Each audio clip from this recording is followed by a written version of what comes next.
Good morning. My name is Ronzoe Godinez from BSAA 3. So, today we're going to talk about transmission lines.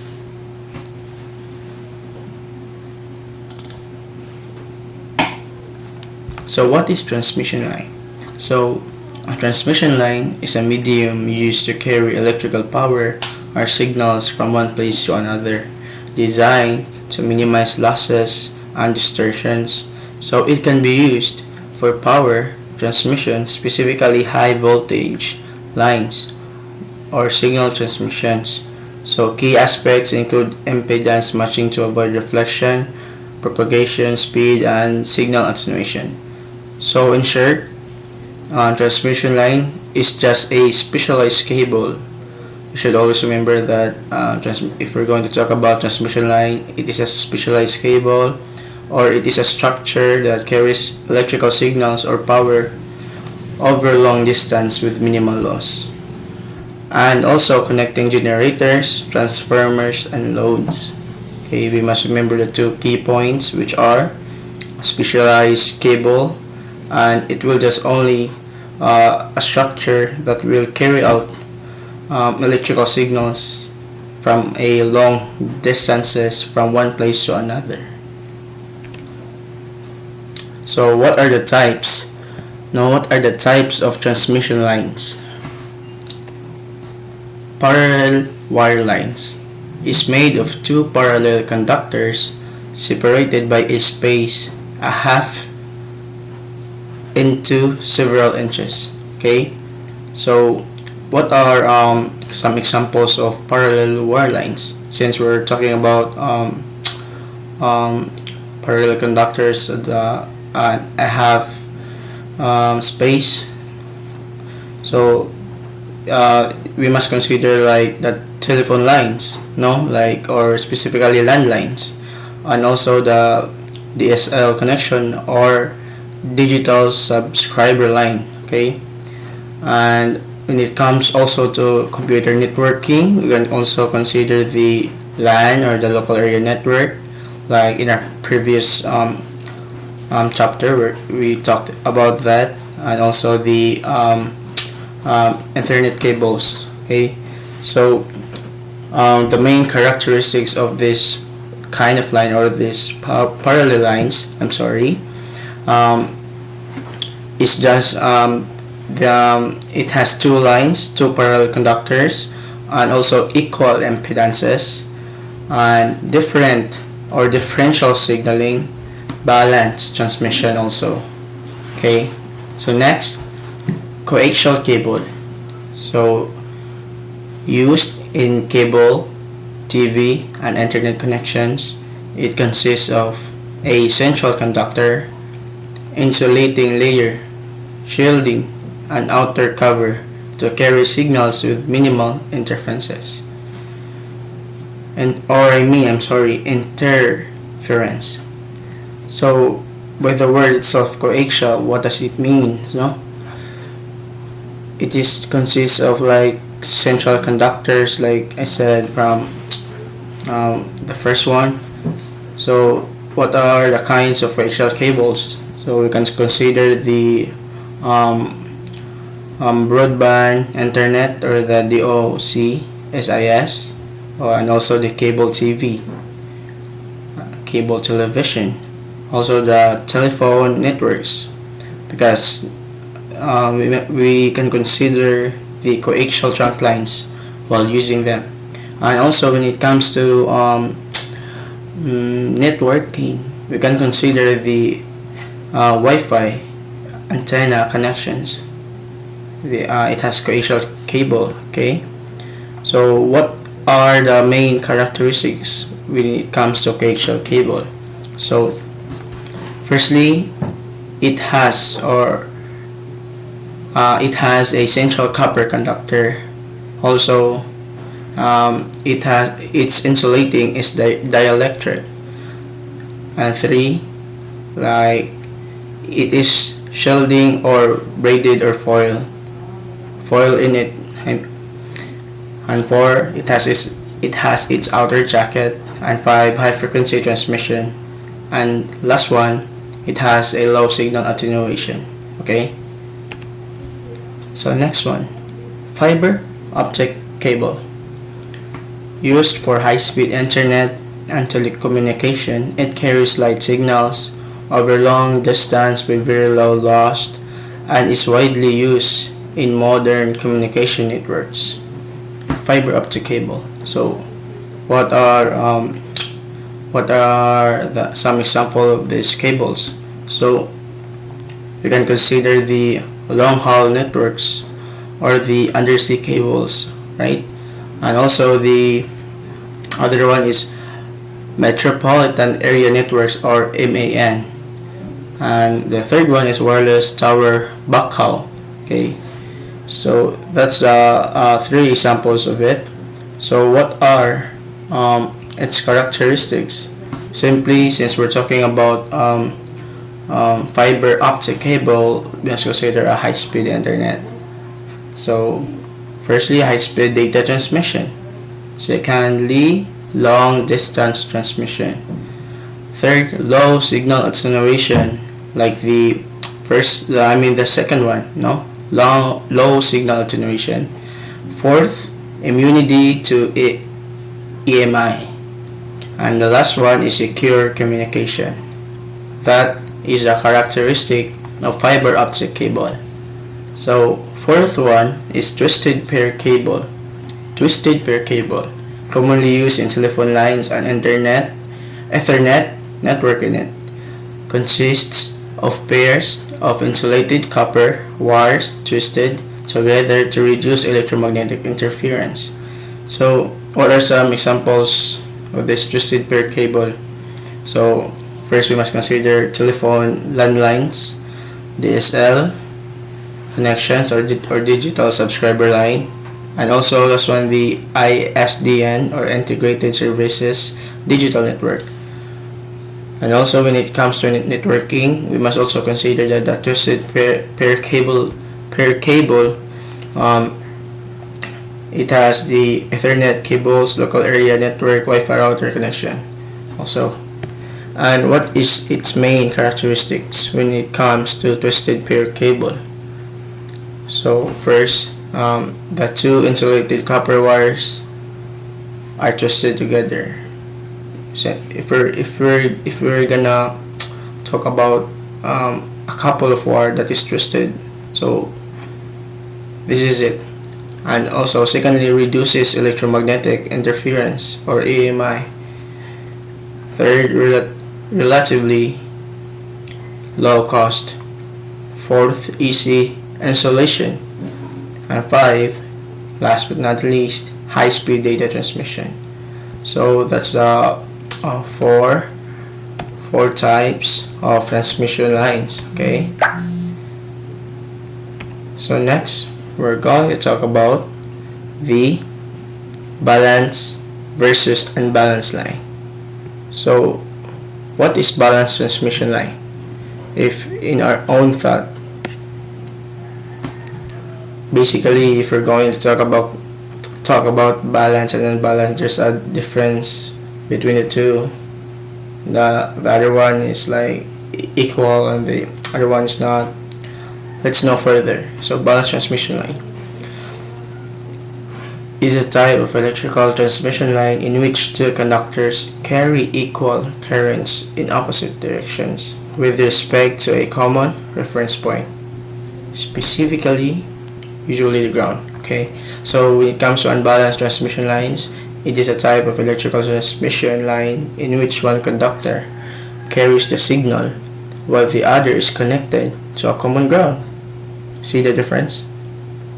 So the conductors have an equal impedances to ground, making the line more susceptible to electromagnetic interference, or coaxial cables are common example of unbalanced transmission line. So coaxial cables are also a common examples of unbalanced transmission line. So let's slide to the next page in order for us to see what are the difference between the two. So you can see at A, this is the balanced transmission line. So from the transmitter, we can see the differential signal, the common mode noise until to the receiver, and also the ground. So in the balanced transmission line, two or more conductors with equal impedances and opposite polarity. So from the transmitter, it will pass through differential signal, common mode noise, and until it arrives onto the receiver. So when we say common mode noise, what does it mean? It simply means that noise interference are cancelled out in balanced transmission line. Okay, when we say differential signal or differential signaling, what does it mean? This means that signals transmitted as voltage differences between conductors. So we must also consider that balanced transmission line, during this process, there are lower electromagnetic interference, or it means that it reduces radiation and susceptibility. Okay, and last, it has higher noise immunity or better rejection of common noise and balanced coaxial cables. So that is the advantage of balanced transmission line. It will directly cancel out all the noise that is interfering during the process from the transmitter to until it reaches the receiver. Okay, so at point B, we can see the unbalanced transmission line. From the transmitter again until to the receiver, but take note, there is only one cable, or there is only one wire to flow in it. So there is a single-ended signal and also the noise. So the difference between the unbalanced is that one conductor only carries signal while other serves as a ground or reference.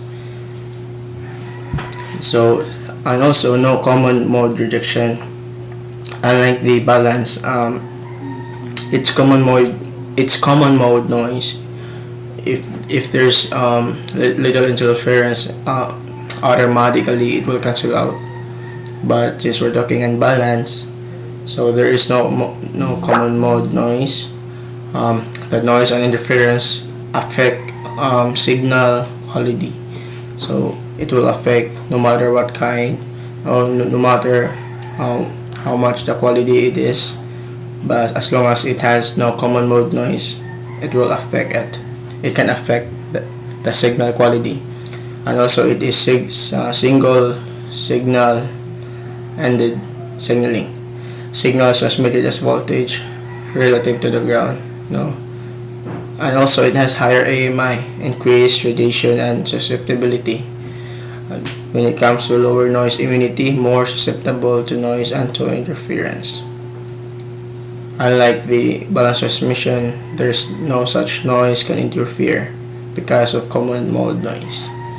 So some example of it is like coaxial cables, specifically RG58 and RG59, and also the microstrip lines and unbalanced coaxial cables. So let's go to the next part. Connectors. So when we talk about connectors, what does it mean? Simply, if we're gonna say, like, in our own opinion, we're going to connect one different line to another, like in the middle, right? But let's see.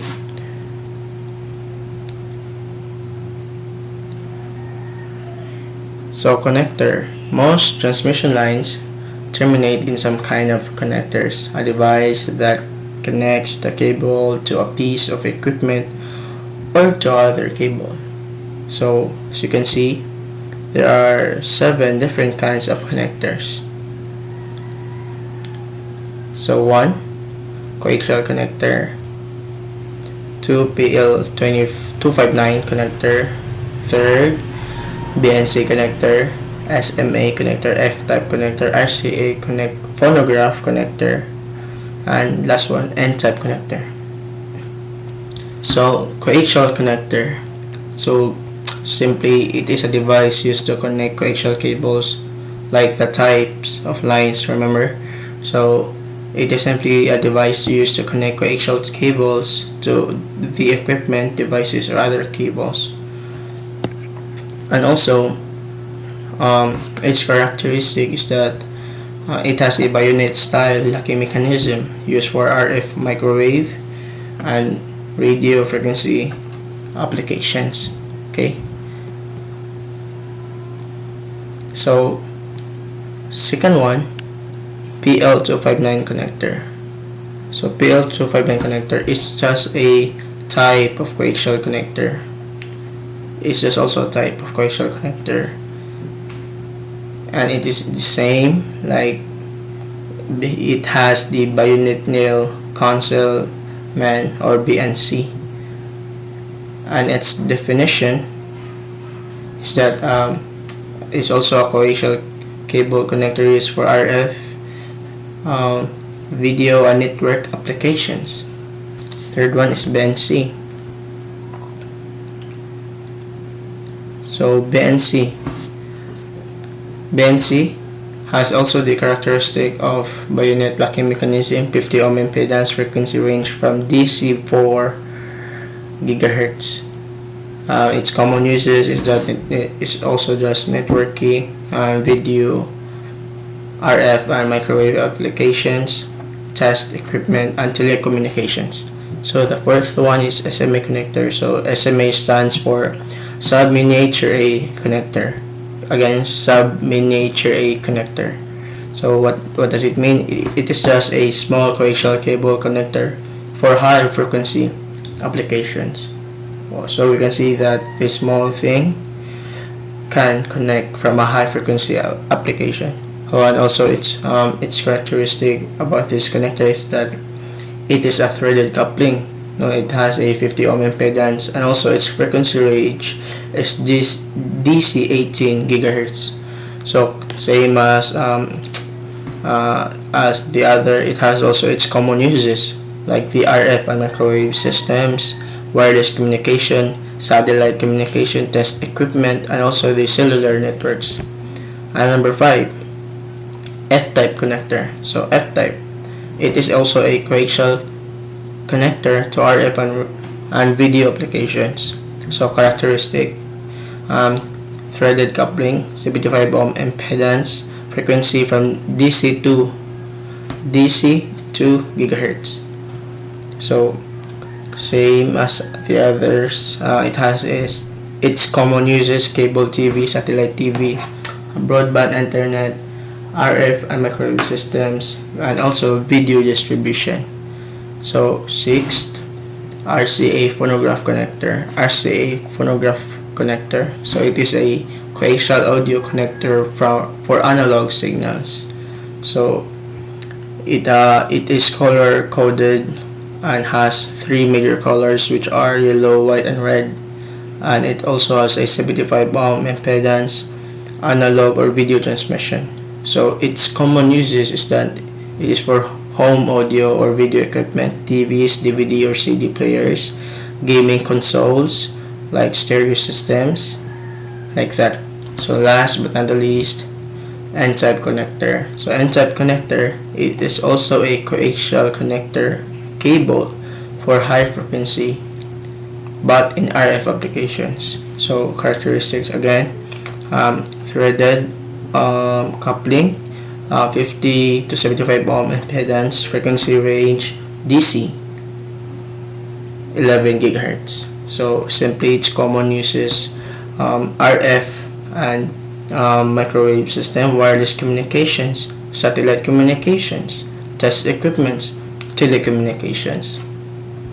So we can see that from the transmission line until connectors, all these things we talk about is just it is just a specialized cables or a structure that carries electrical signals from one place to another using a connector, using a common mode noise to cancel out all the interference while during this process.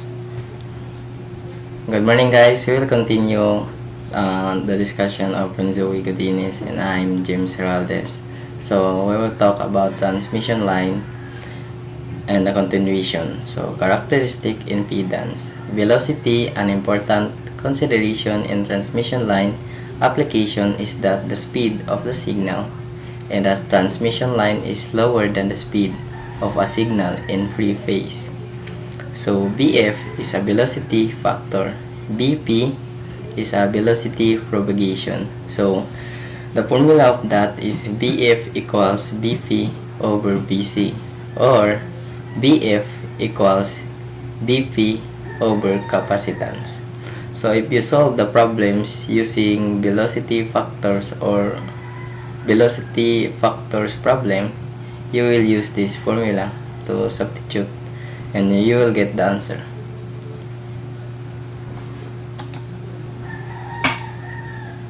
So time delay is a deliberate pause or interval between an input signal or event and its corresponding output or action.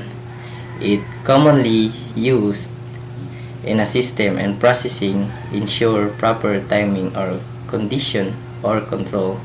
So formula of that is time delay equals LC or square root of LC. So another time delay is types of delay is a propagation delay and transmission line delay, processing delay, queuing delay, and round trip delay. So I will explain the first is propagation delay is a signal transmission time through media.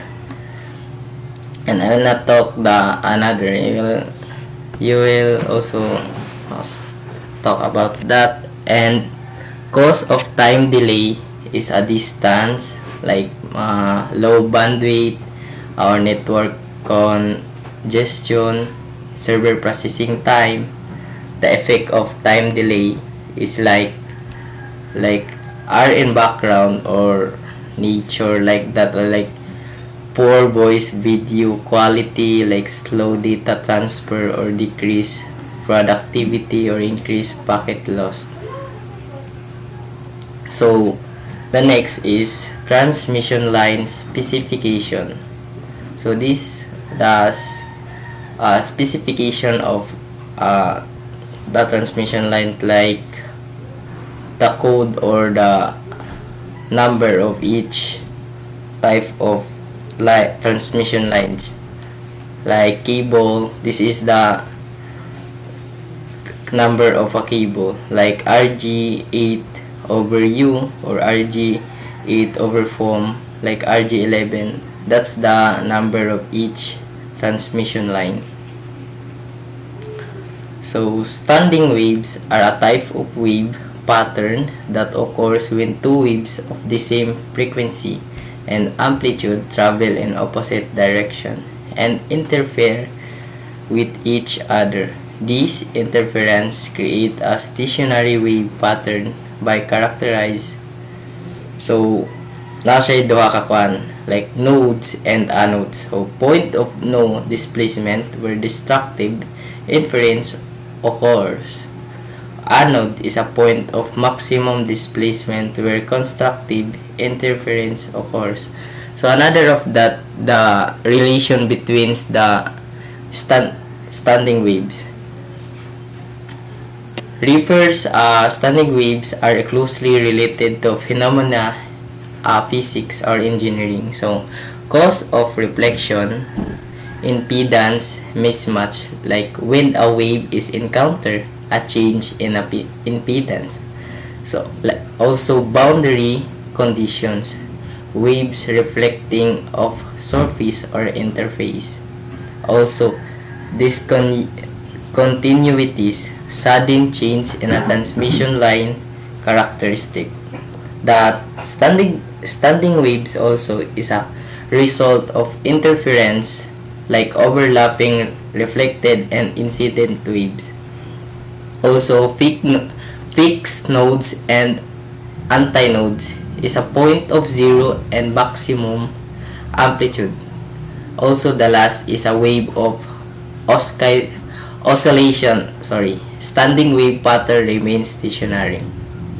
So next, calculating the waves, the standing waves ratio. So measure how effectively is transmitted through transmission line. It is calculated as. So the formula of that is SWR equals Vmax over Vmin. Also, alternatively, SWR can be expressed in the terms of reflection coefficient of this. So SWR equals 1 plus, I don't know how to read this symbol, but you can also search about that. So reflection of coefficient, so this is the formula of that, of calculating the standing waves of ratio. So the notes is 1 is perfect impedance matching no standing waves. So if greater 1 impedance mismatch causing standing waves. Next, transmission lines as a circuit elements.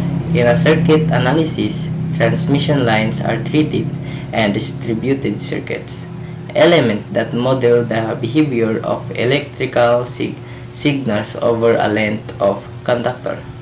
They are represented by 4 primary parameters distributed along their length. So, first, resistance, account for conductor losses. Second, inductance, model magnetic field or energy storage. 3. Capacitance, model electric field energy storage between conductors.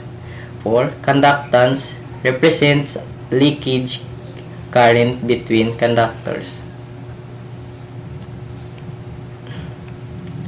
And the last is equivalent circuits. Transmission lines are represented as a combination of infinitesimally small segment of RCL and G forming distributed network. Series combination of R and L per unit length. Parallel combination of C and G is per unit length. This distributed model gives rise to telegrapher's equation which describe voltage and current behavior along the line. Application, signals, propagation, analysis or analyze delay, attenuation, and distortion of a signals. Second, impedance matching, design a circuits to minimize reflection and maximize. High frequency systems, essential in RF circuits, antennas, and communication networks. And I have addition of that, like about mismatch lines or lens.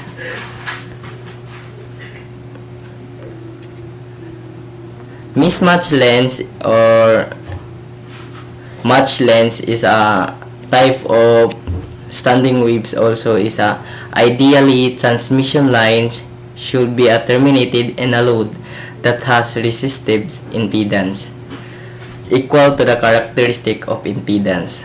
Also, short lines, the condition for short circuit is a transmission line is a voltage that carries each point on the line that would generated the voltage by given a voltmeter, and the open lines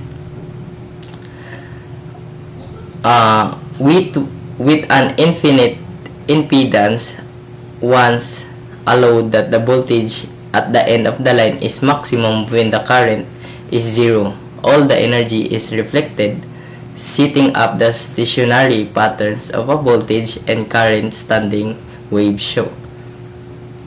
And the last is mismatch resonant line. Most often do not terminate in a short line open a circuit. Rather, the load impedance That's not exactly the transmission line. All of that is they have a diagram or a chart, but I did not include in this in our PPT because we like not we gotta do a big deep about this topic. So that's all our discussion, and thank you. So I have to add something about what I discussed.